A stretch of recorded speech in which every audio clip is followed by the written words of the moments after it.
අද කතා කරන්නේ රේඛීය ගම්‍යතා සංසිතිය මූලධර්මය. එතකොට මේ මූලධර්මය කතා කරන්න අපි නිව්ටන්ගේ දෙවන නියමය සැලකිල්ලට ගන්න ඕන. නිව්ටන්ගේ දෙවන නියමයෙන් කියන්නේ වස්තුවක් මත බාහිර අසන්තුෂ්ටි බලයක් යෙදෙනවා නම් ඒ දෙන බලයේ විශාලත්වය වස්තුවේ ගම්‍යතා වෙනස් වීමේ ශීඝ්‍රතාවයට අනුරූපව සමානුපාතිකයි. ගම්‍යතා වෙනස් වීමේ ශීඝ්‍රතාවය දිශාව තමයි බලයේ දිශාව කියලා කියන්නේ. එතකොට යම් පද්ධතියක් මත මෙන්න මේ බාහිර අසමතුලිත බලය බිඳුවයි නම් යම් පද්ධතියක් මත බාහිර අසමතුලිත බලය බිඳුවයි නම් මෙන්න මේ m delta v කියන එක බිඳුවක් වෙන්න බෑ, කාලේ බිඳුවක් වෙන්න බෑනේ. ඒතර මේ m delta v කියලා කියන්නේ mv mu සමානයි බිඳුවයි කියලා ගන්න පුළුවන්. ඒ කියන්නේ mu සමානයි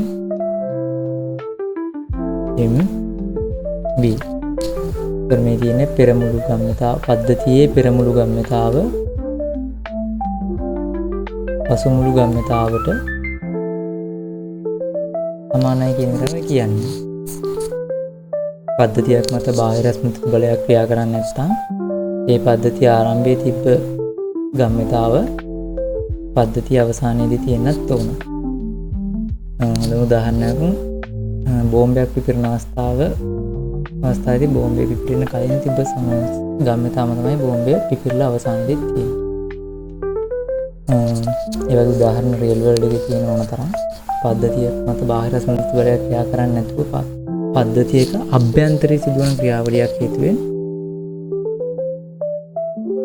හේතුවෙන් සිදුවන ක්‍රියාවලිය වල පද්ධතිය ආරම්භයේ තිබ්බ ගම්‍යතාවම තමයි පද්ධතිය අවසානයේදී තියෙන අපි මේකට කියන law of conservation of linear momentum කියලා. හරි. මේක තමයි තියරිය. බලමු මේකෙන් ගානක් හදලා. හරි, මේ ගානෙන් කියන්නේ රූපේ දක්වා ඇති පරිදි තිරස් සුමට පෘෂ්ඨයක් මත u ප්‍රවේගයෙන් ධන x දිශාව ඔස්සේ චලනය වන ස්කන්ධයේ සිම්පල් m වූ කැපිටල් A වස්තුව නිශ්චලතාවයේ B පවතින සර්වසම B වස්තුවක. කියන්නේ මේ වස්තුවේ ස්කන්ධෙම තමයි B වස්තුවටත් තියෙන්නේ. සර්වසම B වස්තුවක් සමග පූර්ණ ප්‍රත්‍යස්ථතා ගැටුමක් සිදු කරයි. ගැටුමට පසු A හා B හි ප්‍රවේග පිළිවෙලින්.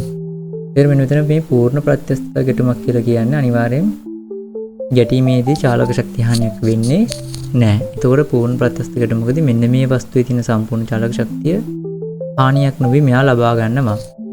දෙන්නගම ස්කන්ධ සමාන හින්දා මෙන්න මේ A වස්තුව B වස්තුව මත ගැටුණා. ගැටුණාට පස්සේ A වස්තුව නිශ්චල වෙලා B වස්තුව චලනය වෙන්න උනා A වස්තුවේ ප්‍රවේගයෙන්ම. ඒතකොට උත්තරේ අපිට එක තමයි ගන්න තියෙන්නේ. කියන්නේ A වස්තුවේ ප්‍රවේගය බිඳුව වෙනවා x ගේ ධන දිශාව ඔස්සේ මේ පැත්තටම B වස්තුවේ ප්‍රවේගය u වෙන මේක 2004 MCQ එකක්. අපි මේක හරිද කියලා බලන්න අපි සිමුලේෂන් එකක් බලමු. මෙන්න මේ සිමුලේෂන් එක මම දෙනවා. මේ තියෙන්නේ ඔබ්ජෙක්ට් 1 එක මම ඒකට කිලෝග්‍රෑම් 5ක් දීලා තියෙනවා. දැන් මේ තියෙන ඔබ්ජෙක්ට් 2 ඒකට කිලෝග්‍රෑම් 5යි.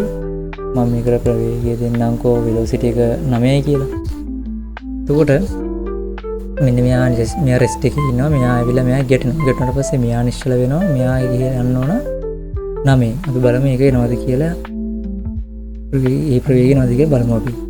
උතර ඔන්න බලන්න ආරම්භයේදී ඔබ්ජෙක්ට් එක 9යි. ඉනිෂියල් ටෝටල් මොමන්ටම් එක ගැන සම්පූර්ණ මුළු ගම්‍යතාව 9.45යි. පද්ධතිය ගැටුණාට පස්සේ මෙයා ගැටුණාට පස්සේ තියෙන්නත් ඕන 45ම තමයි. හැබැයි මෙයාට සංක්‍රමණලා තමයි තියෙන්නේ. හරි. මම ස්ටාර්ට් දෙන්නම් බලන්න. හරි, ගැටුණා මෙන්න නිශ්චල වුණා.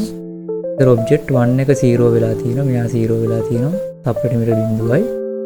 ඔබ්ජෙක්ට් 2 එකේ වෙලොසිටි එක ට්‍රාන්ස්ෆර් වෙලා තියෙනවා මෙයාට 9යි ms ඍණ එක. කරන්ට් ටෝටල් මොමන්ටම් එකත් 45ම තමයි. ඒක අපිට කියන්න බලමු උත්තරය එක කියලා. ඊළඟ අපි දෙවෙනි ගානට යමු. ගානක් බලමු. මේකේ 0.92 ගානක්. ස්කන්ධයේ කැපිටල් 5 m වන දුම්රිය මෙදිරියක් තිරස් සුමට පීලි මත නිශ්චලව තබා ඇත. තප්පරයට 8 වේග ගමන් කරන ස්කන්ධ 5 m වන එන්ජිමක් මෙදිරියේ ගැටුණු පසු ස්කන්ධේ 5 m වන දුම්රිය මෙදිරිය නිශ්චලව තියෙනවා. 3m 8 වැඩි 3m ස්කන්ධයක් තියෙන එක 8 ms එක ප්‍රවේගයෙන් ගමන් කරනවා. ගැටලා මේ දෙන්න එකතු වෙනවා. එකතු වුණාට පස්සේ 8im වෙනවා. ගැටීමෙන් පසු එන්ජිමේ වේගය තමයි අහන්නේ.